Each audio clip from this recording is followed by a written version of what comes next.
तो friends and dear students, आज का हमारा जो वीडियो का सेशन है बहुत ही इम्पोर्टेंट होने वाला है, क्योंकि आज के वीडियो में हम महाराष्ट्र टीटी का जो एग्ज़ाम होता है 6 से 8 क्लास के लिए, 6 to 8 स्टैंडर्ड के लिए, जिसमें मैथ और साइंस जो आपका पेपर सेकंड होता है, उसमें आपको साइंस के अंदर में केमिस्ट्री, फिजिक्स और बायोलॉजी के बारे में 10-10 मार्क्स तकरीबन सवाल आते हैं 10 मार्क्स के लिए। फिजिक्स का जो वीडियो था मैराथन, जिसके अंदर में मैंने तकरीबन 18 क्वेश्चन आपके सामने रखा था और 2 क्वेश्चन आपको होमवर्क में दिए थे कमेंट के अंदर में। तो आप लोगों ने अगर वो वीडियो नहीं देखे होंगे तो उस वीडियो को आप जरूर जाकर देखिए और क्वेश्चन को सॉल्व करने की कोशिश करें, क्योंकि वैसे ही क्वेश्चन जो है बार बार पेपर्स के अंदर में रिपीट हो रहे हैं। और आज का जो हमारा वीडियो है इसके अंदर में मैं आप लोगों के लिए केमिस्ट्री के कुछ क्वेश्चन लेकर आया हूँ।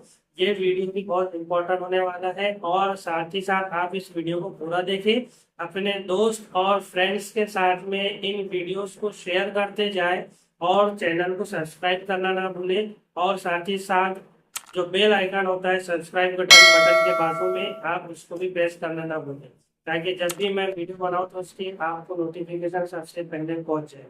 तो चलिए शुरू करते हैं हमारा आज का वीडियो यहाँ पर, जिसका नाम है केमिस्ट्री मैराथन। और कुछ यहाँ पर इम्पोर्टेंट क्वेश्चन मैं आप लोगों के लिए लेकर आया हूँ।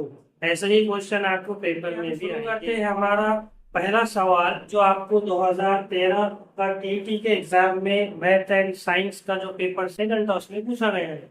मैंने आपको पिछले वीडियो में जो फिजिक्स का मैराथन वीडियो बनाया था उसमें भी आपको बताया था, बोला था मैंने क्या आप 6 to 10 क्लास की जो टेक्स्ट बुक है और स्पेशली खास तौर से 9th और 10th की साइंस एंड टेक्नोलॉजी की बुक, उसको आप पढ़े, अच्छे से पढ़े, खोल कर भी जाए आप उसको, ताकि आपको सारे आंसर आप सही कर सके। तो उसी तरह यहाँ भी केमिस्ट्री की भी आप क्वेश्चन 9th और 10th की 7th 8th की क्लास में से आप देखेंगे, जो आपको सारे यहाँ पर मैं करवाने वाला हूँ। इसलिए आप उन बुक्स को पढ़ना और उसको रीड करना ना भूलें। पहला क्वेश्चन है हमारा आज के इस वीडियो सेशन का, बेसिसिटी ऑफ सल्फ्यूरिक एसिड। ठीक है, यहाँ पर सल्फ्यूरिक एसिड जो होता है उसकी बेसिसिटी क्या है, इसके बारे में आपको यहाँ पर बताना है। क्वेश्चन नंबर 1 है आपका, basicity of sulphuric acid. Sulphuric acid का फॉर्मूला तो आप लोगों को पता ही है कि इसका फॉर्मूला होता है H2SO4 और इसे किंग ऑफ द केमिकल कहा जाता है। इसे क्या कहते हैं, king of the chemical. Industries के अंदर में सबसे ज्यादा जो एसिड है इसका केमिकल्स इसका यूज किया जाता है, इसीलिए इसे किंग ऑफ द केमिकल कहा जाता है। अब आप इसके अंदर जो फॉर्मूले में देख रहे हैं कि यहाँ पर H पॉजिटिव, H के हाइड्रोजन्स के आयंस 2 है। ठीक है, बेसिसिटी मतलब जो एसिड होता है उसके अंदर में से कितने हाइड्रोजन आयंस रिलीज होते हैं, जब तो उसे कहा जाता है बेसिसिटी। अब यहाँ पर इस फॉर्मूले में आप देख रहे हैं कि आपके पास में यहाँ पर H2SO4 यानी कि सल्फ्यूरिक एसिड के अंदर में 2 हाइड्रोजन्स के आयंस होते हैं, यानी कि यहाँ से 2 हाइड्रोजन्स के आयंस क्या हो रहे हैं, रिलीज हो रहे हैं। जब आप उसको आप पानी के अंदर, वाटर के अंदर डिसोशिएट करेंगे। 9th और 10th क्लास के अंदर में, स्पेशली 9th साइंस की जो बुक है उसके अंदर में आपने पढ़े हैं acid base salt lesson number 5, उसके अंदर में है आपको ये दिया हुआ। तो आपने वहां पर डिसोसिएशन ऑफ एसिड बेस, तो वहां पर आपने पढ़ चुके हैं। जब आप इसको डिसोशिएट करवाएंगे तो इसमें से हाइड्रोजन के 2 आयन जो है रिलीज होंगे, इसलिए हमारा आंसर जो है यहाँ पर आंसर नंबर बी होगा 2। ये हमारा सही आंसर है बेसिसिटी ऑफ सल्फ्यूरिक एसिड का। उसी तरह दूसरा क्वेश्चन है हमारे पास में, yellow phosphorus is kept in. Yellow phosphorus जिसे उर्दू में ज्यादा फास्फोरस कहते हैं, यहाँ पर तो मैंने इंग्लिश के अंदर में क्वेश्चन लिखे हैं। आपके पास में अगर उर्दू मीडियम के, हिंदी मीडियम के जो भी क्वेश्चन होंगे आप वो सामने आपके पास रखिए क्वेश्चन पेपर को, और उसको ट्रांसलेट करके उसको देखते हैं, यहाँ पर पढ़ते जाए, सीखते जाए। इसको इसको इंग्लिश में क्या बोलते हैं, उर्दू में क्या बोलते हैं, मराठी हिंदी में क्या बोलते हैं। येलो फास्फोरस जो होता है इसको कहाँ रखा जाता है, पहले येलो फास्फोरस की जो प्रॉपर्टी होती है उसके बारे में थोड़ा सा पढ़ ले आप। येलो फास्फोरस जो होता है ये हाईली रिएक्टिव होता है, बहुत ही ज्यादा रिएक्टिव होता है। हाईली रिएक्टिव मतलब अगर उसको आपने यहाँ एयर के अंदर में लाकर रख दे तो ये तुरंत एयर के अंदर में ऑक्सीजन के साथ में रिएक्शन करके बर्न हो जाएगा, जलना शुरू हो जाएगा। इसीलिए उसको इससे बचाने के लिए यानी कि रूम टेम्परेचर पर रख देगा हमने 30 डिग्री सेल्सियस तक पे, तो फिर ये जो येलो फास्फोरस है ये क्या हो जाएगा, यहाँ पर ये बर्न होगा रूम टेम्परेचर पर अगर आप रख रहे हैं उसको। तो इसीलिए इससे बचाने के लिए यहाँ पर बर्न होने से इसको रखा जाता है वाटर के अंदर। तो हमारा सही ऑप्शन होगा water. Water is the correct answer of second question. Second question क्या था आपके पास, yellow phosphorus is kept in, पहला ऑप्शन था केरोसिन, नहीं इसमें नहीं रखते हैं ये तो, और दूसरा वाटर, तीसरा ईथर और चौथा अल्कोहल। ठीक है, तो हमारा सही जवाब है वाटर। वाटर के अंदर में येलो फास्फोरस को रखा जाता है। क्वेश्चन है हमारे पास में pH scale is also called as. PH scale के बारे में भी आपने 9th क्लास में पढ़े थे। 9th क्लास की साइंस की जो टेक्स्ट बुक है उसमें आप एसिड बेस सॉल्ट वाला जो लेसन है आपका, उसमें आप पीएच स्केल के बारे में आप पढ़ सकते हैं, वहां से जाकर देख लेना। तो मेरे यहाँ पर पीएच स्केल को और क्या कहते हैं, ये आपको सवाल पूछा है, इसे और क्या कहा जाता है। पीएच जो होता है इसका फुल फॉर्म है potential of hydrogen, potential of hydrogen, या फिर इसे पावर ऑफ हाइड्रोजन भी कहा जाता है। दो तरह इसके नाम है, पोटेंशियल ऑफ हाइड्रोजन या फिर पावर ऑफ हाइड्रोजन, इसका फुल फॉर्म होता है। और इसके बारे में आपने 9th क्लास के अंदर में पढ़े थे कि जब आप किसी भी कंपाउंड को, सब्सटेंस को आपको पहचानना है कि ये एसिड है, बेस है या न्यूट्रल है, तो वो आप पीएच स्केल की मदद से पहचान सकते हैं। एसिड जब आप डिसोशिएट कर रहे हैं तो उसमें से कितने हाइड्रोजन्स के आयन्स यहाँ पर रिलीज हो रहे हैं, वो आप आपको यहाँ पर पीएच स्केल की मदद से आपको उसके बारे में समझ में आएगा। तो पीएच जो होता है इसका फुल फॉर्म है potential of hydrogen, power of hydrogen. और इसको एक साइंटिस्ट ने बताए थे जिनका नाम था सोरेनसन, यानी कि इसे सोरेनसन स्केल भी कहा जाता है। यानी कि हमारा सेकंड आंसर होगा यहाँ पर Sorensen scale is the correct answer of the question number 3। ठीक है, अब इसके अंदर में 3 और ऑप्शन लिख रहा है, तो केल्विन साइकिल है, लेविस साइकिल है, अवोगाड्रो साइकिल है। ये अवोगाड्रो साइकिल नहीं, केल्विन स्केल है, अवोगाड्रो स्केल है और लेविस स्केल है। ये 3 ऑप्शन भी दिख रहे हैं आपको। अब इसमें अवोगाड्रो स्केल जो है ये तो आपने अवोगाड्रो आगे समझ जाना कि भाई ये मोल कॉन्सेप्ट है, मोल के बारे में इन्होंने बताए थे अवोगाड्रो के अंदर में।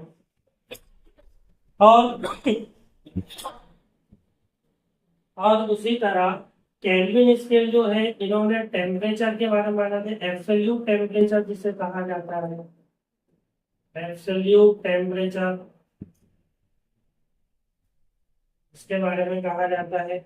और उसी तरह जो लेविस है, लेविस नाम के जो साइंटिस्ट है, इन्होंने यहाँ पर एसिड बेस थ्योरी के बारे में बताया, एसिड बेस।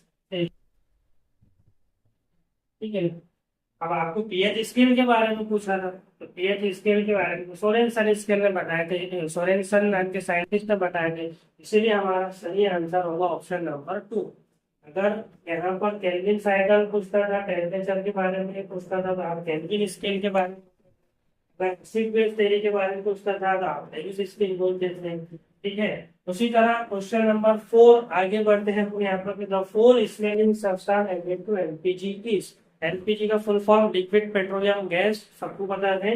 और इसके अंदर में आपने जब ये गैस लीकेज होती है तो इसमें से बहुत ही तेज बू आती है ना, उसे कहा जाता है फोल स्मेलिंग सब्सटेंस। यानी कि कौन सा वो सब्सटेंस है जिससे वो तेज बू आती है उसके अंदर में से, उसके अंदर में एलपीजी के अंदर में मिलाया जाता है।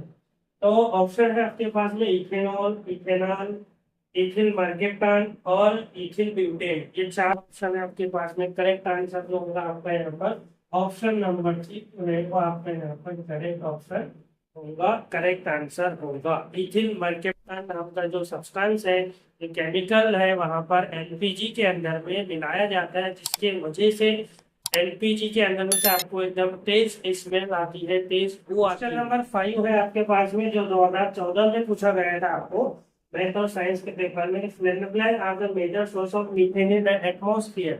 मीथेन जो कि जिसका फुल फॉर्म होता है CH4, और ये एक हाइड्रोकार्बन होता है और ये नेचुरल गैस भी है। तो ये एटमॉस्फेयर में जो पाई जाती है उसका सबसे ज्यादा मेजर सोर्स क्या है? पहला ऑप्शन है राइस फील्ड, दूसरा ऑप्शन है शुगर केन फील्ड, तीसरा है व्हीट फील्ड्स, और चौथा है ट्री प्लांटेशन, यानी कि चावल के खेत, गन्ने के खेत, गेहूं के खेत, या फिर शजरकारी जिसे उर्दू में कहा जाता है, ट्री प्लांटेशन, झाड़ों को, दरख्तों को लगाना। तो क्या होगा इसके अंदर में? इसका सही आंसर होगा यहाँ पर rice field. Rice field is the correct answer of question number 5। क्यों? क्योंकि राइस फील्ड के अंदर में आपने देखना वहां पर पानी बहुत ज्यादा होता है, और पानी बहुत ज्यादा होने की वजह से जो वहां पर ऑर्गेनिक मैटर्स को डिकम्पोज करने वाले जो बैक्टीरिया होते हैं उनकी मदद से यहाँ पर मीथेन गैस तैयार होती है, और वो मीथेन गैस डायरेक्टली वहां पर एटमॉस्फेयर के अंदर में एंटर करती है। इसीलिए हमारा सही आंसर है राइस फील्ड। उसके बाद में क्वेश्चन नंबर 6 है जो आपको 2016 में पूछा गया था। Molecular formula of aluminium phosphate is. Aluminium phosphate का इसमें से मॉलिक्यूलर फॉर्मूला क्या होगा? AlSO4, Al3SO4, AlSO4/3, Al2SO4/3। फॉर्मूले भी आप पढ़ के जाए, याद करके जाए। यहाँ पर आपका सही आंसर होगा option number 4। Option number 4 is the correct answer of this. Question number 7 हमारे पास में यहाँ पर जो आपको बोर्ड पर दिया गया है, ये भी आपका जो क्वेश्चन है, ये आपका 2013 का जो पेपर था, पेपर सेकंड, उसके अंदर में पूछा जा चुका है। Year 2013 math science paper second के अंदर में ये क्वेश्चन आपका आ चुका है। और क्वेश्चन क्या है आपके पास में? Putrefaction means decomposition caused by. ठीक है ना? प्यूट्रिफिकेशन जो होता है, इसमें डिकम्पोजिशन होता है, वो किसके जरिए होता है, किसके थ्रू होता है, किसके कारण से होता है? जैसे पहला एग्जांपल है carbohydrate by aerobic microorganisms. यानी क्या इसमें कार्बोहाइड्रेट का एरोबिक रेस्पिरेशन की मदद से डिकम्पोजिशन होता है क्या? दूसरा, fats by aerobic microorganism. Fats चर्बी का, क्या यहाँ पर चर्बी का, फैट्स का जो जिसे वसा कहा जाता है, उसका डिकम्पोजिशन एरोबिक माइक्रो ऑर्गेनिजम्स के थ्रू होता है क्या? तीसरा, carbohydrate by anaerobic microorganism. Carbohydrate का या एनारोबिक माइक्रो ऑर्गेनिजम्स की मदद से डिकम्पोजिशन होता है क्या? और आखिरी चौथा है proteins by aerobic microorganisms, और या फिर प्रोटीन्स का एरोबिक माइक्रो ऑर्गेनिजम्स के थ्रू। ठीक है, ये 4 ऑप्शन है आपके पास में। बताइए इसमें से सही ऑप्शन, सही आंसर क्या होगा? क्या पहला होगा, या दूसरा, या तीसरा, या फिर चौथा? ठीक है, अब इसमें से यहाँ पर प्यूट्रिफिकेशन जो होता है ना, प्यूट्रिफिकेशन का मतलब क्या होता है? क्या जिसके अंदर में जो कुछ ऐसे ऑर्गेनिक मैटर्स होते हैं जिसके अंदर में प्रोटीन्स जो होता है उसका डिकम्पोजिशन होता है। उसका क्या होता है? डिकम्पोजिशन होता है प्रोटीन्स का। अब प्रोटीन्स बोल दिए तो यहाँ तो एक ही ऑप्शन दिख रहा है प्रोटीन्स का, तो फिर ऑप्शन नंबर 4 ही क्या होगा हमारा सही ऑप्शन होगा। सही आंसर होगा ऑप्शन नंबर 4। कार्बोहाइड्रेट्स में तो फैट्स अपने इसका फर्मेंटेशन होता है, फर्मेंटेशन होता है वहां पर कार्बोहाइड्रेट्स के अंदर में। यहाँ कार्बोहाइड्रेट फर्मेंटेशन से रिलेटेड नहीं पूछा है, यहाँ प्यूट्रिफिकेशन मतलब प्रोटीन्स का डिकम्पोजिशन पूछा है आपको।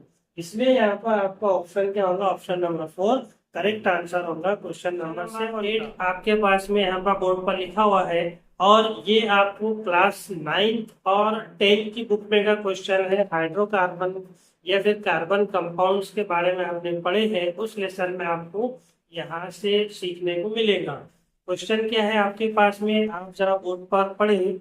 The first organic compound prepared in laboratory from inorganic compound.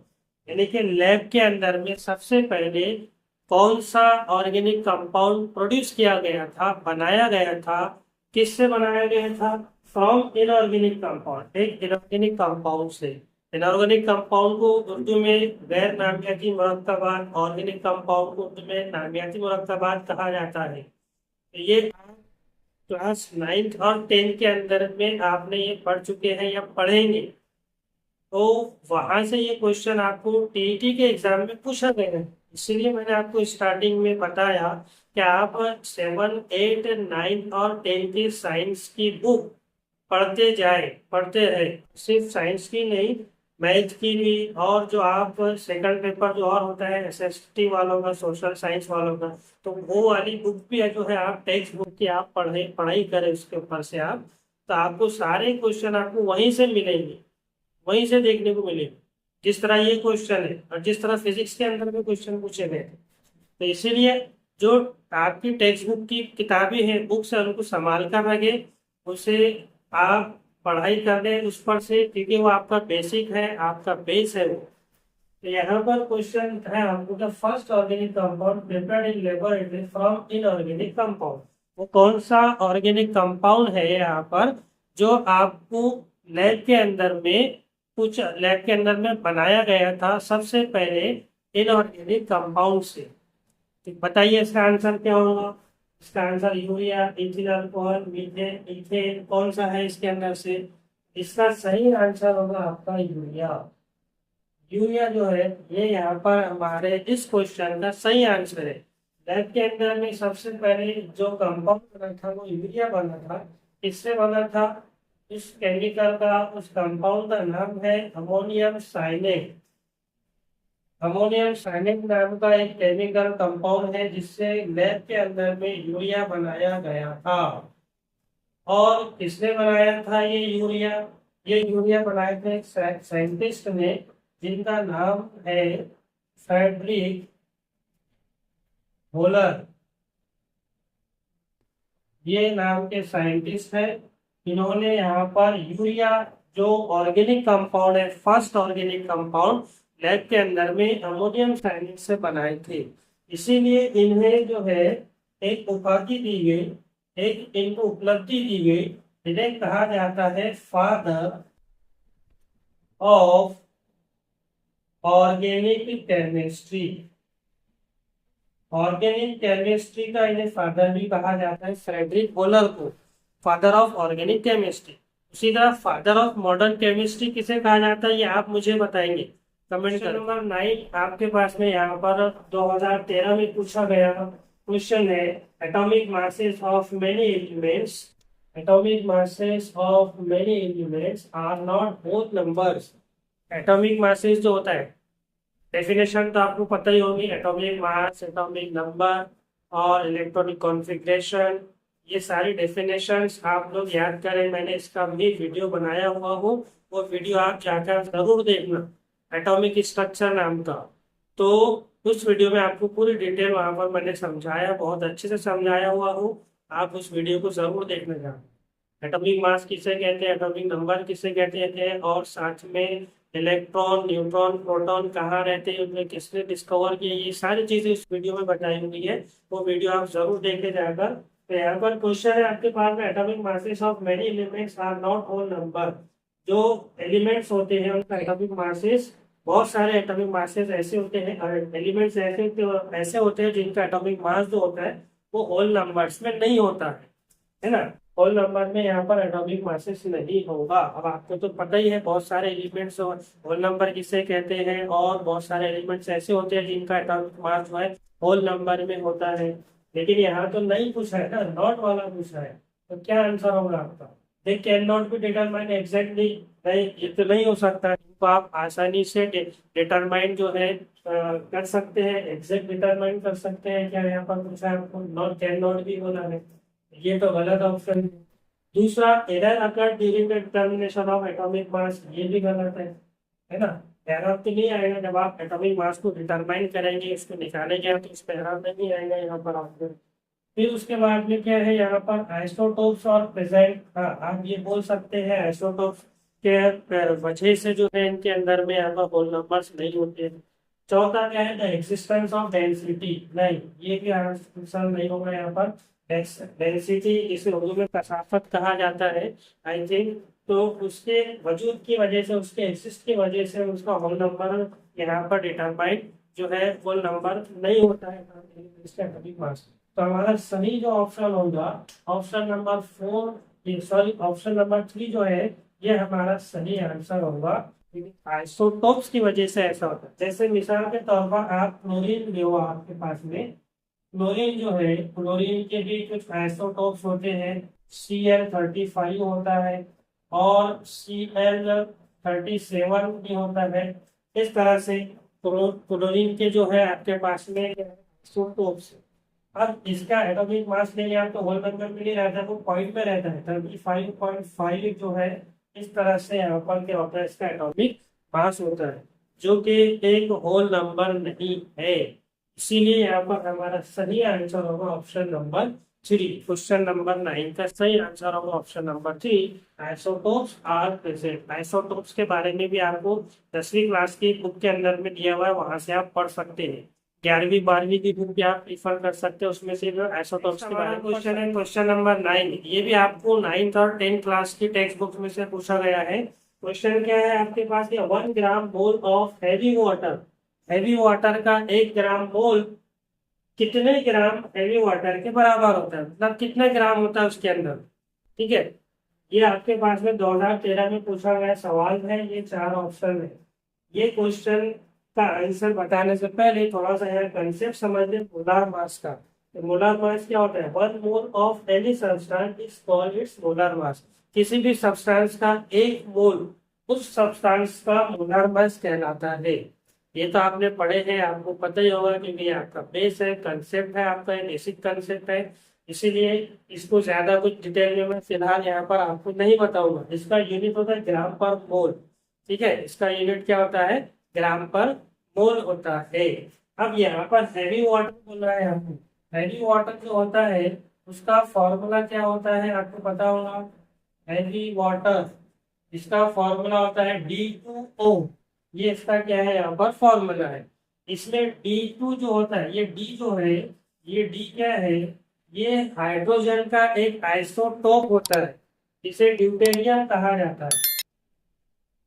क्या कहा जाता है इसको, ड्यूटेरियम कहा जाता है। हाइड्रोजन का ये आइसोटोप है। ठीक है, हाइड्रोजन के आइसोटोप आपको पता होगा, 2-3 तरह के आइसोटोप होते हैं उसके। अब यहाँ पर इसके अंदर में कितने हाइड्रोजन के, अगर आपने एटॉमिक मास लिए तो कितना होगा, वहां पर 2 होगा। वहां पर ड्यूटेरियम जो है तो उसका एटॉमिक मास कितना आता है, 2 आता है यहाँ पर। यानी कि यहाँ पर कितना आ रहा है, 2 × 2 = 4 आएंगे यहाँ पर। ठीक है, हाइड्रोजन के 2 मॉलिक्यूल्स हैं आपके पास में यहाँ पर। D2 ड्यूटेरियम जो होता है उसके अंदर में, तो यहाँ पर उसका जो है 2 आ रहा है, और 2 को 2 से मल्टीप्लाई करना है आप यहाँ पर आइसोटोप्स के अंदर में ड्यूटेरियम में, तो आपका आंसर आएगा 4। अब बचा क्या, ऑक्सीजन। तो ऑक्सीजन का कितना होता है आपको पता ही होगा, मोलार मास बोलो या एटॉमिक मास बोलो आप इसके यहाँ पर। तो ऑक्सीजन का कितना होता है, 16 होता है। मॉलिक्यूल कितने उसके 1 है, यहाँ पर 16 होगा, 16 ये आ जाए, दोनों की प्लस कर लो, 16 + 4 20। ये आ गया हमारा यहाँ पर आंसर। इस तरह से आप इसको क्या करेंगे, यहाँ पर सोल्व करेंगे। 20 ग्राम्स होते हैं यहाँ इस तरह से ड्यूटेरियम, यानी कि हैवी वाटर के अंदर में। ठीक है ना, हैवी वाटर के अंदर में यहाँ पर आपको जो क्वेश्चन पूछा था, 1 gram mole of heavy water is equal to 20 grams of heavy water, है ना। अगर आपके पास में हैवी वाटर का 1 मोल है, 1 ग्राम मोल है, तो वो 20 ग्राम हैवी वाटर के बराबर होगा। इस तरह से आप इसको सॉल्व करेंगे। हैवी वाटर D2O बोलते हैं यहाँ पर इसको। इसमें D क्या है, D जो है वो ड्यूटेरियम यानी कि हाइड्रोजन का एक आइसोटोप है, जिसका मास है यहाँ पर 2 × 2 कर रहे हैं यहाँ पर इसको, तो 4 आ रहा है। ऑक्सीजन है साथ में, तो ऑक्सीजन का यहाँ पर 16 है मास यहाँ पर। तो इसमें ऑक्सीजन में 1 मॉलिक्यूल है, तो उसको मल्टीप्लाई करना 1 से, तो 16, दोनों ने प्लस कर दिए, तो आगे कितना आंसर 20। इसी तरह वाटर का जो नॉर्मल वाटर है H2O, उसका भी ऐसे निकालेंगे, वो आप लोग मुझे बताएंगे निकाल कर। और साथ ही साथ आपको पता है, क्या आपको पता है कि ये हैवी वाटर जो है, ये जो न्यूक्लियर रिएक्टर होता है, न्यूक्लियर रिएक्टर, कौन सा रिएक्टर, न्यूक्लियर रिएक्टर, उसके अंदर ये एज ए मॉडरेटर के तौर पर यूज होता है। कैसे यूज होता है, एज ए मॉडरेटर, है ना। एज ए मॉडरेटर यूज होता है ये किसके अंदर में, न्यूक्लियर रिएक्टर के अंदर में एज ए मॉडरेटर का यूज किया जाता है हैवी वाटर का। मॉडरेटर मतलब क्या, तो मॉडरेटर का मतलब होता है कि ये जो न्यूक्लियर रिएक्टर के अंदर में जो न्यूक्लियर चेन रिएक्शन होती है, तो उसको ये स्लो करता है। उसको क्या करता है, ये स्लो करता है, इसलिए वहां पर एज ए मॉडरेटर इसका 11 है। यहाँ पर आपके पास 2014 में क्वेश्चन पूछा गया था। पिछला जो क्वेश्चन था लास्ट वाला, वो क्वेश्चन नंबर 10 था, और थोड़ी वहां पर मिस्टेक हो गई थी, क्वेश्चन नंबर 9 रेस करने में वही रह गया था, वो लिखा हुआ। तो यहाँ पर क्वेश्चन नंबर 11 है आपके पास में, milk shows the properties of a an single. 2014 में ये सवाल आपको पूछा जा चुका है, मिल्क के अंदर में कौन सी प्रॉपर्टी होती है, जेल वाली, सोल वाली, इमल्शन वाली, या एरोसोल वाली। ये चार ऑप्शन है आपको यहाँ पर। पहले थोड़ा सा इसके पीछे का कंसेप्ट समझ ले आप। Can liquid disperse into another liquid, यानी डिस्पर्स होना है ना, मिल जाना, मिक्स हो जाना। एक लिक्विड दूसरे लिक्विड के अंदर में क्या हो जाता है, मिक्स हो जाता है, डिस्पर्स हो जाता है, तो उसे क्या कहते हैं, उसे कहते हैं इमल्शन। क्या कहेंगे उसको, इमल्शन, है ना, इमल्शन कहेंगे उसको यहाँ पर। तो हमारा सही आंसर जो होगा वो यहाँ पर क्या होगा, वो इमल्शन होगा। मिल्क जो है, ये मिल्क, ये इमल्शन वाली प्रॉपर्टीज को दर्शाता है, बताता है, जाहिर करता है। ठीक है, अब बच गया क्या इसमें, यहाँ पर आपके पास में जेल, सोल, एरोसोल है यहाँ पर। तो ये जेली जो है, ये जेली तो जेल, जेल वाली प्रॉपर्टी बताती है यहाँ पर। और उसी तरह यहाँ पर पेंट जो है वो सोल वाली प्रॉपर्टी बताता है, और फॉग एंड क्लाउड जो है वो एरोसोल वाली प्रॉपर्टी को बताते हैं, दर्शाते हैं। इस तरह से यहाँ पर आपका इस क्वेश्चन के पीछे का ये कंसेप्ट है कि आपका सही आंसर मिल्क जो प्रॉपर्टीज बता रहा है वो इमल्शन वाली प्रॉपर्टीज को बताता है, ये आपका सही आंसर होगा। और जेल, सोल, एरोसोल जो है वो इस तरह की प्रॉपर्टी बताते हैं। ये भी देख ले आप, लिख ले, पॉइंट नोट डाउन कर ले यहाँ पर साथ ही साथ। और इन्हें उर्दू में क्या कहा जाता है, तो आप उर्दू का पेपर प्रीवियस ईयर का 2014 का उठाकर देखिए, उसमें आपको दिख जाएगा कि इन्हें उर्दू के अंदर में क्या कहा जाता है। 12 यहाँ पर हमारे पास में जो दिया गया है, ये आपको क्वेश्चन 2014 के पेपर में पूछा जा चुका है। और ये क्वेश्चन भी आपको केमिस्ट्री के अंदर में, जो केमिस्ट्री के टॉपिक है आपके 9th और 10th क्लास के अंदर में, वहां से ये लिया गया है। मेजरमेंट ऑफ मेटल में भी पढ़ा है आपने इसको, और जो पीरियोडिक क्लासिफिकेशन नाम का एलिमेंट है वहां भी आपने इसके बारे में पढ़े हैं। और इस पर मैंने एक स्पेशल अलग से वीडियो भी बनाया था, वो भी मैं आपको इस वीडियो के डिस्क्रिप्शन में आपको उसकी लिंक डाल दूंगा कि किस तरह से न्यूट्रॉन्स के बारे में मालूम किया जाता है ना। तो यहाँ पर आपको जो क्वेश्चन दिया गया, what are the number of neutrons respectively in the following elements. ये तीन एलिमेंट्स हैं आपके पास में, इनमें न्यूट्रॉन्स की आपको यहाँ पर कितने, उसकी मात्रा, क्वांटिटी, नंबर, कितने न्यूट्रॉन्स यहाँ पर, न्यूट्रॉन यहाँ पर प्रेजेंट है, उसके बारे में आपको मालूम करना है। अगर आपने वो वीडियो देखे होंगे तो आपको मालूम होगा कि न्यूट्रॉन कैसे मालूम किया जाता है, इसका एक फॉर्मूला है। आपको नंबर ऑफ न्यूट्रॉन मालूम करने के लिए आपको एटॉमिक मास में से एटॉमिक नंबर को माइनस करना पड़ता है। इस फॉर्मूले की मदद से आप यहाँ पर नंबर ऑफ न्यूट्रॉन मालूम कर सकते हैं। नंबर ऑफ प्रोटॉन्स यानी कि एटॉमिक नंबर, एटॉमिक मास में से आप नंबर ऑफ प्रोटॉन्स या फिर नंबर, एटॉमिक नंबर को आप माइनस कर देंगे तो आपको आपका आंसर मिल जाएगा। जैसे कि यहाँ पर जो है, मैं फॉर्मूला लिख कर दे देता हूँ आपको बोर्ड के ऊपर भी। Number of neutrons is equal to atomic mass minus number of protons. Number of protons भी बोल सकते हैं या फिर एटॉमिक नंबर भी आप बोल सकते हैं। इस फॉर्मूले की मदद से आप इजीली यहाँ पर किसी भी एलिमेंट्स के अंदर में, किसी के यहाँ पर एटम्स के अंदर में कितने नंबर ऑफ न्यूट्रॉन्स होते हैं वो आप मालूम कर सकते हैं। अब चलिए देखते हैं, यहाँ पर आपको सारी चीजें दी गई है। सोडियम का लेंगे आप, तो सोडियम जो है यहाँ पर कितना एटॉमिक मास है उसका, 23 है। नंबर ऑफ प्रोटॉन यानी कि एटॉमिक नंबर कितना है, 11 है यहाँ पर। सोडियम, उसका सिंबल कितना है यहाँ पर, 23 माइनस 11, 12 यहाँ पर इसका आ गया। ठीक है, फिर उसके बाद में मैग्नीशियम ले आप यहाँ पर। मैग्नीशियम का कितना है, 24 है atomic mass. Atomic number, number of proton कितने हैं, 12 है। माइनस करेंगे तो इसका भी आंसर कितना आएगा, 12 आएगा यहाँ पर, 24 माइनस 12। और उसी तरह पोटाशियम का लिया आपने यहाँ पर, पोटाशियम का आपके पास में एटॉमिक मास 40 है और atomic number, number of proton 90 है। इसका आंसर आपके पास में कितना आएगा, 21 आएगा। तो ये हमारी ये जो सीक्वेंस है 12 12 21, ये हमारा यहाँ पर सही आंसर होगा। अब ऑप्शन देखें आप, ये वाला जो है ये सोडियम के लिए है यहाँ पर, ये सोडियम के लिए, ये मैग्नीशियम के लिए, और ये है पोटाशियम के। सोडियम का कितना आया, 12 है ना, 12 यहाँ पर आ रहा सोडियम का। यहाँ तो सोडियम का 12 नहीं है, यही कटोगे, यहाँ भी नहीं है, ये भी कटोगे, यहाँ भी नहीं है, 20 कटोगे। अब बचा होगा 12, ये वाला ऑप्शन नंबर 4 पर, यही क्या होगा, हमारा आंसर सही होगा। ऑप्शन नंबर 4 जो है हमारा आंसर सही है एकदम। मैंने आपको शॉर्ट में बता दिया है कि आप ऑप्शन के थ्रू भी यहाँ पर जा सकते हैं।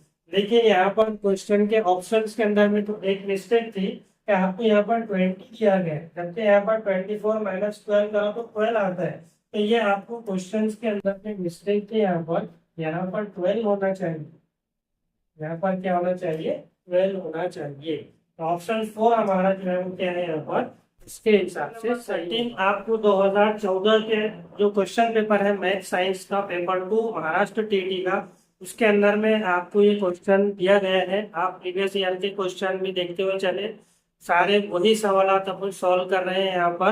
क्वेश्चन नंबर 13 क्या है आपके पास में, which of the following alkane exist in the liquid state at room temperature. कौन सा यहाँ पर अल्केन है, अल्केन क्या, अल्केन मतलब हाइड्रोकार्बन, जिसका फॉर्मूला आपको पता ही होगा, CnH2n+2 होता है। फॉर्मूला आप लिखते हैं चले यहाँ पर, इसका फॉर्मूला CnH2n+2, ठीक है। ये अल्केन का फॉर्मूला होता है। अल्कीन का फॉर्मूला क्या होता है भाई, CnH2n होता है। अल्काइन का फॉर्मूला क्या होता है, CnH2n-2 होता है। इस तरह के ये तीनों फॉर्मूले जो है आप लोग पढ़ता जाए, क्योंकि आपको क्वेश्चन इन फॉर्मूलोज के ऊपर में भी आता है ना। तो इसलिए आप इसे जरूर से जरूर पढ़कर जाए। फॉर्मूले के ऊपर आप प्रीवियस ईयर के क्वेश्चन पेपर उठाकर देखो, आपको फॉर्मूले भी पूछे गए हैं पेपर के अंदर में। तो यहाँ पर आपको क्वेश्चन क्या है कि कौन सा वो अल्केन है जो रूम टेम्परेचर पर लिक्विड स्टेट में पाया जाता है। पहला ऑप्शन है C3H8, दूसरा ऑप्शन है C12H26, तीसरा ऑप्शन है C20H42, चौथा ऑप्शन है C48H98। ठीक है, आपको पेपर के अंदर में सिर्फ फॉर्मूले दिए गए थे ऑप्शन में, यहाँ पर मैंने आपके लिए इन फॉर्मूले का नाम भी लिख कर दे दिया। तो पहला जो ऑप्शन है C3H8 जिसका नाम है प्रोपेन, दूसरा ऑप्शन C12H26 जिसका नाम है डोडेकेन, तीसरा ऑप्शन C20H42 जिसका नाम है इकोसेन, और चौथा ऑप्शन C48H98 जिसका नाम है ऑक्टाटेट्राकोन्टेन। ठीक है, अल्केन की पहचान आपको यहाँ बता देता हूँ कि आखिर के ऊपर आखिर के जो 3 वर्ड है उसमें क्या आता है, एन आता है, ANE। देखो आप चारों ऑप्शन के अंदर में यहाँ पर आखिर पर आपको एन दिख रहा है। उसी तरह अल्कीन के अंदर में ENE आएगा और अल्काइन के अंदर में YNE आएगा। अब ये हो गया आपके पास में ऑप्शन, ठीक है। अब इसको कैसे सॉल्व करेगा, तो सबसे पहले आपको पता होना चाहिए कि जो C1 से लेकर तो C4 तक जो कार्बन होते हैं उन्हें क्या, वो कौन सी स्टेट में पाए जाते हैं। फिर C5 से लेकर C17 तक कौन से स्टेट में पाए जाते हैं। और फिर C18 से तो उसके ऊपर उसके अबोव यानी कि जहां तक भी जाएंगे तो वो कौन से स्टेट में पाए जाते हैं, ये आपको पता होना चाहिए, है ना। C1 से C4 तक जो होते हैं वो होते हैं गैसियस स्टेट के अंदर में। फिर C5 से C17 तक जो होते हैं वो होते हैं लिक्विड स्टेट के अंदर में, और उसके ऊपर वाले जो होते हैं वो होते हैं सॉलिड स्टेट के अंदर। ये होता है सॉलिड स्टेट में, जिसे वैक्सी सॉलिड भी कहा जाता है। इस तरह से अब आपके सामने ऑप्शन है, ये सारी चीजें हैं लिखी हुई, आप बताएं इसका आंसर क्या होगा। आपको लिक्विड स्टेट में पूछना है, कौन सा अल्केन जो होता है वो लिक्विड स्टेट में होता है, रूम टेम्परेचर पर, तो जाहिर सी बात है C15 से 70 तक लिक्विड बता रहा है, तो हमारा ऑप्शन देखो यहाँ पर C3 तो इधर आ गया इसके अंदर, यानी कि ये गैसियस हो गया ऑप्शन नंबर 1। दूसरा C20 जो है 18 के ऊपर आ रहा, तो ये कौन सा हो गया, लिक्विड हो गया। C14 ये भी 18 के ऊपर जा रहा, तो सर ये भी क्या हो गया, यहाँ पर सॉलिड हो गया। C20 और C48 दोनों 18 के ऊपर है, तो ये सॉलिड स्टेट में आ गए। अब आपको पूछना है लिक्विड स्टेट के अंदर में, तो आपको आपका यहाँ पर C5 से C17 के बीच में जो भी आपके एल्केन यानी कि हाइड्रोकार्बन आएंगे, तो वो लिक्विड स्टेट में पाए जाएंगे। तो यहाँ पर C12 है आपको दिया हुआ के, ये हमारा सही आंसर होगा, क्योंकि ये लिक्विड स्टेट में पाया जाता है रूम टेम्परेचर। 14 भी आपको 2014 में पूछा गया है, सारे ही क्वेश्चन आपके प्रीवियस ईयर के हैं। क्वेश्चन क्या है, which one of the following process will help in increasing the speed of reaction. आपने 10वीं क्लास में रेट ऑफ रिएक्शन के बारे में पढ़े हैं, factor affecting rate of reaction, तो वहां से ये क्वेश्चन है आपको factor affecting rate of reaction के अंदर में, जिसमें आपने size of the particles, heat and temperature और ये सारी चीजें कैटलिस्ट वगैरह के बारे में आपने पढ़े होंगे वहां पर। और ऑप्शन है आपको सबसे पहला रिड्यूसिंग द टेम्परेचर, है ना। यहाँ क्वेश्चन क्या पूछा है, क्वेश्चन जरा गौर से पढ़ना है आप लोग। Increasing the speed of reaction, यानी कि स्पीड ऑफ रिएक्शन की स्पीड बढ़ानी है, कम नहीं करनी है। अब रिड्यूस कर रहे हैं टेम्परेचर, तो रिएक्शन की स्पीड तो स्लो होंगी, तो ये ऑप्शन क्या हो जाएगा आपका, गलत हो जाएगा। Using powder form of solid reactant, solid reactant का आप पाउडर फॉर्म यूज करेंगे, है ना। अब आपने factor affecting rate of reaction के अंदर में सॉलिड रिएक्टेंट के बारे में पढ़े, बिग सॉलिड बिग, वहां पर आपने रिएक्टेंट पढ़े थे, और बिग के साथ में पाउडर फॉर्म के अंदर में पढ़े थे, है ना। मतलब बड़े बड़े सॉलिड वाली चीजें और फिर उनका ही पाउडर फॉर्म बनाकर, तो आपने उन दोनों की रिएक्शन में आपने एसिड के साथ करवाए थे। आपने टेक्स्ट बुक में पढ़ना है आपके कि जो बड़े बिग पार्टिकल रहते हैं उनके उनके अंदर में रिएक्शन जो होती है स्लो होती है, लेकिन अगर उसको ही पाउडर फॉर्म के अंदर में आपने कन्वर्ट कर दी, पाउडर फॉर्म में ली, तो फिर वहां रिएक्शन क्या होती है, फास्ट होती है, ठीक है। और उसी तरह अभी इसको होल्ड करके रखते हैं, एडिंग आइस इन रिएक्शन, ये भी गलत है। रिएक्शन के अंदर में आइस मिलाएंगे तो स्पीड बढ़ेगी नहीं, बल्कि उल्टा कम होगी, वहां पर धीरे धीरे होगा, ठीक है। फिर reducing concentration reaction, concentration reaction यानी कि एसिड डाइल्यूट और बेस, डाइल्यूट और कॉन्सेंट्रेटेड जो एसिड की रिएक्शन है, ये भी आपने factor affecting rate of reaction में पढ़े हैं। तो वहां पर अगर आप कॉन्सेंट्रेशन जो है एसिड का, वो अगर आप रिड्यूस कर रहे हैं, तो रिएक्शन जो होगी वहां पर बढ़ेगी नहीं, बल्कि कम होगी। तो हमारा सही ऑप्शन जो होगा वो होगा ऑप्शन नंबर 2। ऑप्शन नंबर 2 जो है वो हमारा सही ऑप्शन होगा, सही आंसर होगा। ठीक है, अगर आप सॉलिड चीज का पाउडर फॉर्म यूज कर रहे हैं, तो इसके पार्टिकल्स अलग अलग हो जा रहे हैं सॉलिड के, जिसकी वजह से वो क्या करेंगे, उनके बीच में बहुत बड़ा क्या हो जाएगा, वहां पर एक कोलिजन होगा सरफेस एरिया बढ़ने की वजह से, जिसकी वजह से वहाँ रिएक्शन की स्पीड क्या होगी, वहां पर बढ़ेगी। इसलिए हमारा ऑप्शन नंबर 2 जो है using powder form of solid reactor, ये करेक्ट आंसर 15 जो आप बोर्ड पर लिखा हुआ देख रहे हैं, ये आप लोगों के लिए होमवर्क है। होमवर्क है, आपने और कमेंट करके आप बताएंगे मुझे इसका आंसर। क्यों, क्योंकि ये क्वेश्चन मैंने आपको पहले ही ऑलरेडी आगे जो आप देख चुके हैं, फिर आप वीडियो को थोड़ा पीछे जाकर रिवाइंड करके आप देखें, वहां पर इसका आंसर मैंने बताया है ना। हैवी वाटर वाला अगर आपको याद होगा क्वेश्चन, तो क्या है, what is the use of heavy water, देखिए आपको क्वेश्चन में वही पूछा है, एन एटॉमिक नंबर, है ना। क्वेश्चन में थोड़ी मिस्टेक लग रही है, एक मिनट, हाँ एटॉमिक नंबर नहीं, यहाँ पर एटॉमिक रिएक्टर चाहिए,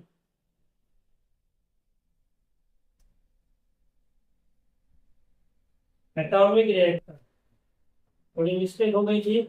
what is the use of heavy water in an atomic reactor, atomic reactor के अंदर में यहाँ पर वाटर का यूज क्या होता है।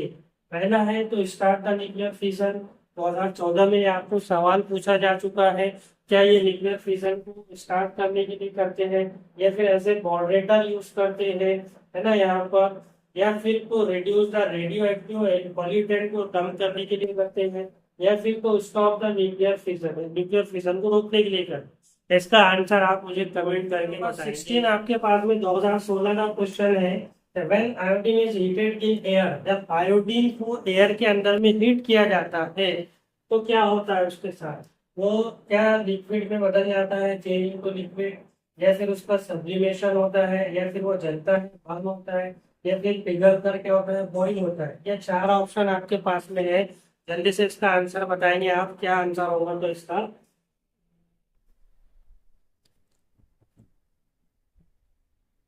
इसका सही आंसर जो है वो है ऑप्शन नंबर 2, अंडरगोज सब्लिमेशन।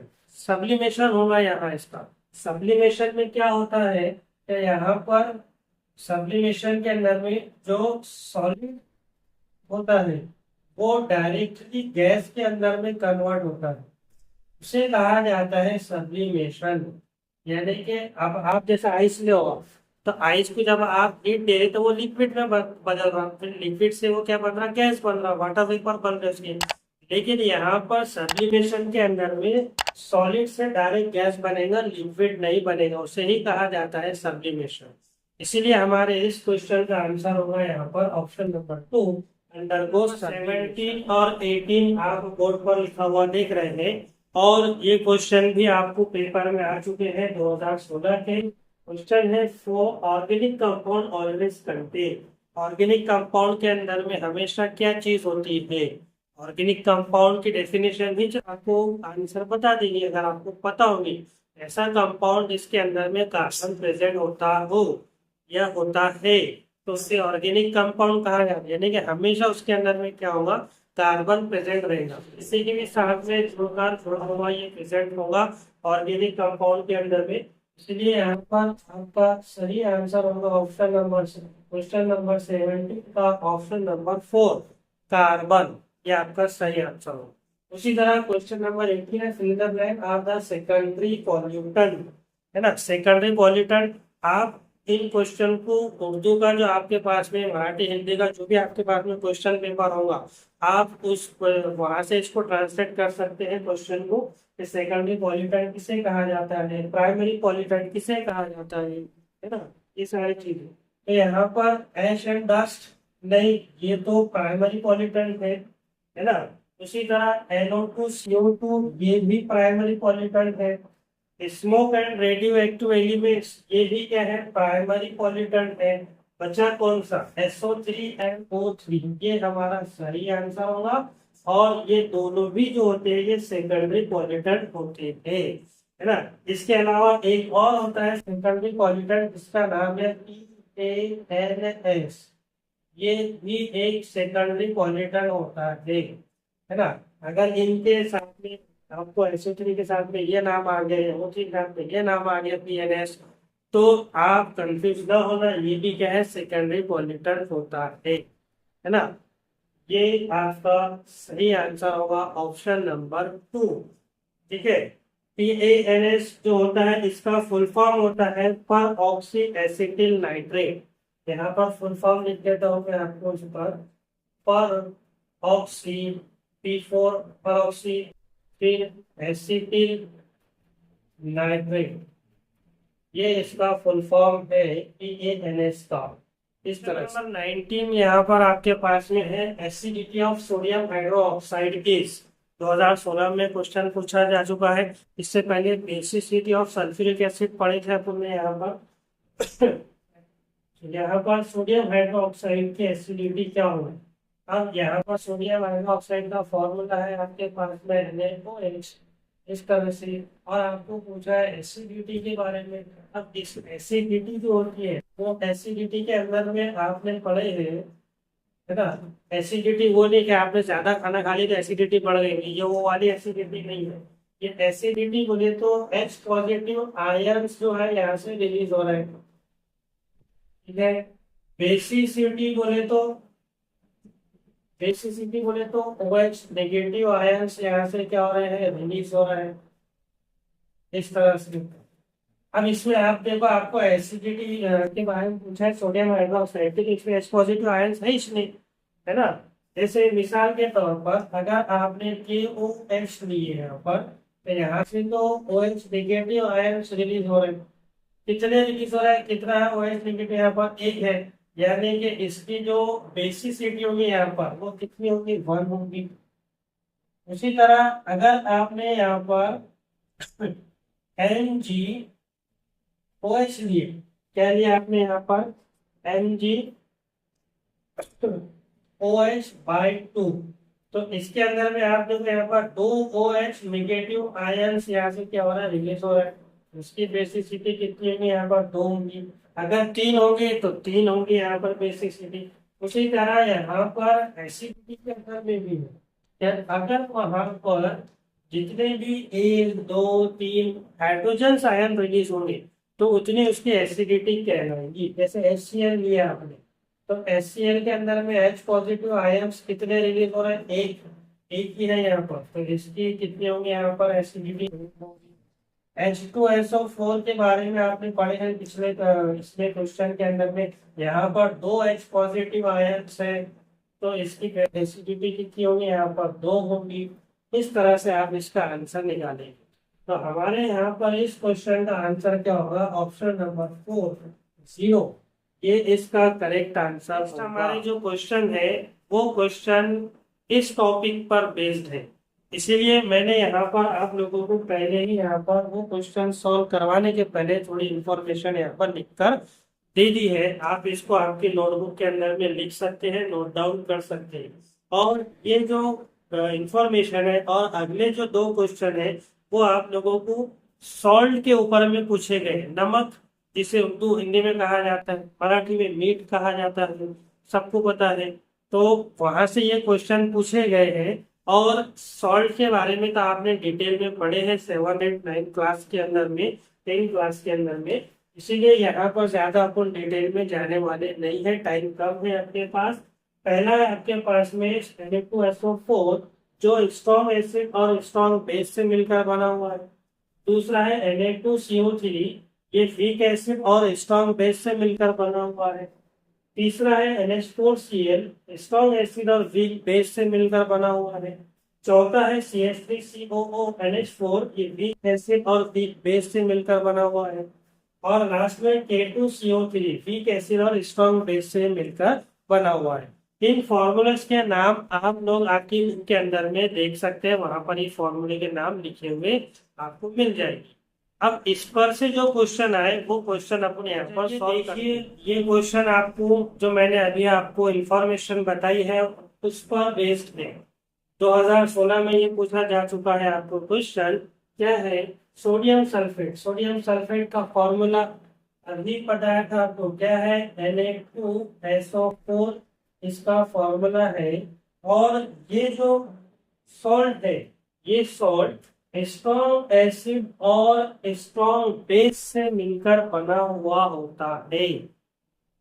ठीक है, आप वीडियो को थोड़ा पीछे जाकर आप देख सकते हैं वो इंफॉर्मेशन जो आपको मैंने अभी लिख कर दी है, उसमें बताया है कि ये सोडियम सल्फेट जो है स्ट्रॉन्ग एसिड और स्ट्रॉन्ग बेस से मिलकर बना हुआ होता है। 20 जो आप बोर्ड पर लिखा हुआ देख रहे हैं, K2CO3 is a salt of.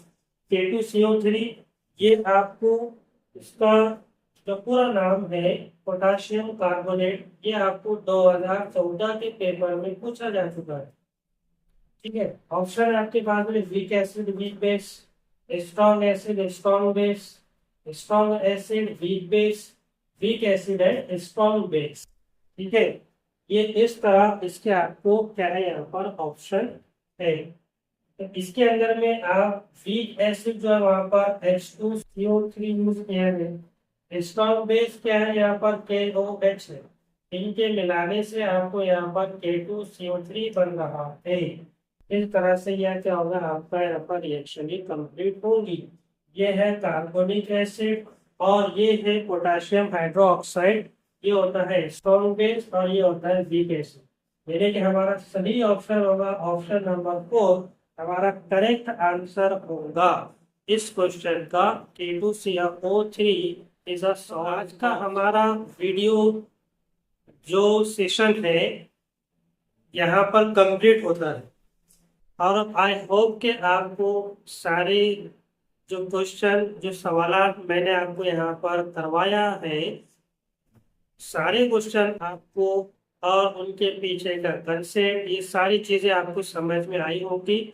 और मुझे ऐसी उम्मीद है कि आप इन सारी चीजों को सीख कर ही पेपर देने जाएंगे और उसमें अच्छे नंबर अच्छे मार्क्स लेकर आएंगे। ये एक क्वेश्चन जो यहाँ पर आप लिखा हुआ देख रहे हैं, ये आपको होमवर्क है। और ये क्वेश्चन आपको 2013 का जो पेपर था आपका महाराष्ट्र टीटी का सेकंड पेपर, उसमें ये क्वेश्चन आपको पूछा जा चुका है। ये क्वेश्चन जो है आपको बैलेंस केमिकल रिएक्शन से पूछा गया है। केमिकल रिएक्शन किस तरह से बैलेंस की जाती है, तो उसका भी वीडियो मैंने बनाया हुआ है। आप उस वीडियो को देखें और देखकर इस क्वेश्चन को सॉल्व करें। ठीक है, ये था आपका आज का केमिस्ट्री का जो मैराथन है, यहाँ पर कंप्लीट होता है। और इस वीडियो को लाइक करना ना भूले, चैनल को सब्सक्राइब करना ना भूले, और साथ में अपने दोस्तों के साथ इस वीडियो को जरूर शेयर करें, ताकि आपके साथ उनका भी यहाँ पर भला हो, वो भी आप लोगों के साथ में इस वीडियो को देखकर फायदा उठाए। इसके लिए अपने दोस्तों के साथ और जो एग्जाम्स की तैयारी कर रहे हैं उनके साथ में इस वीडियो को जरूर आप लोग शेयर करें।